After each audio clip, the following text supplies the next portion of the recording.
Domačnost. Ja, domačnost. To. Po mojem... Slovenščina. Ja, slovenščina. Verjetno nasmejanost. Jeruzalem. Računi. Knjižnica. Sprava. Organiziranost.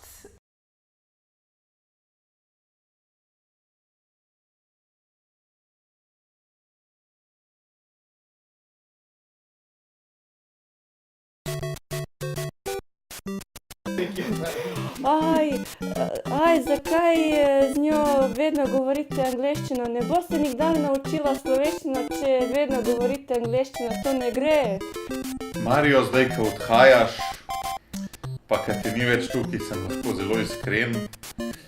Beseda, ki me najbolj spominja na tebe, je sprava.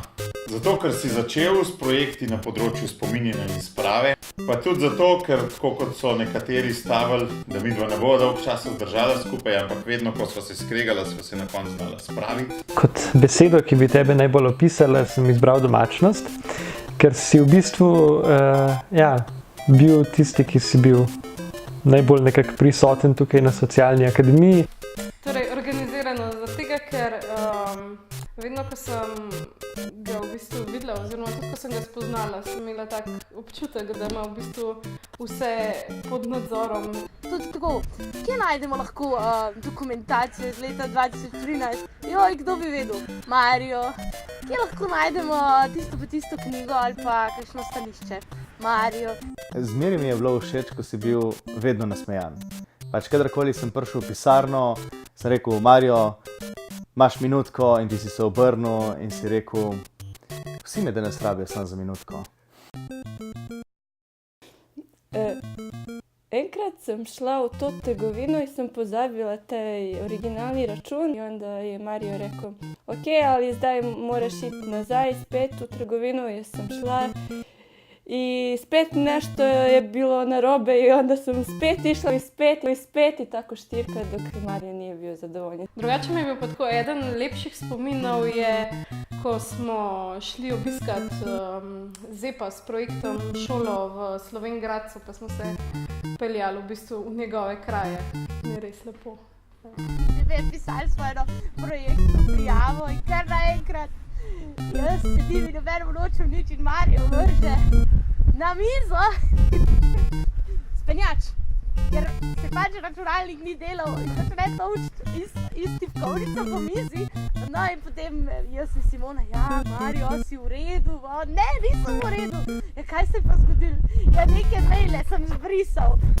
Ko smo bili vsi skupaj v Nemčiji, jaz, Andrej in Mario, in nas je Mario vse presenetil, ko smo pač en dan imeli prost in smo se šli ven malo zabavati, malo smo plesali, malo smo popili in tako. In pol je na koncu Mario ni hotel sploh domov iti, je bila ura že 4 zjutraj, Martin je že rekel, da gremo in Mario je tam še zmeraj cel vesel plesal in so ga mogla pograbiti in stlačiti v taksi. In pol je tam se spomnim še od taksista spraševal, če je on tudi flüchtling, ne? A ni? Flüchtling, ja.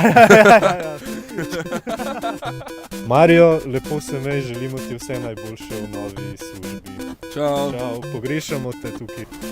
Mario, ti želim vse sreče naprej v življenju in upam, da se kmalu spet vidimo.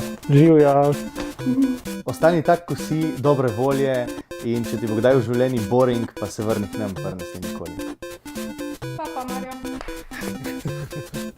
Ajde.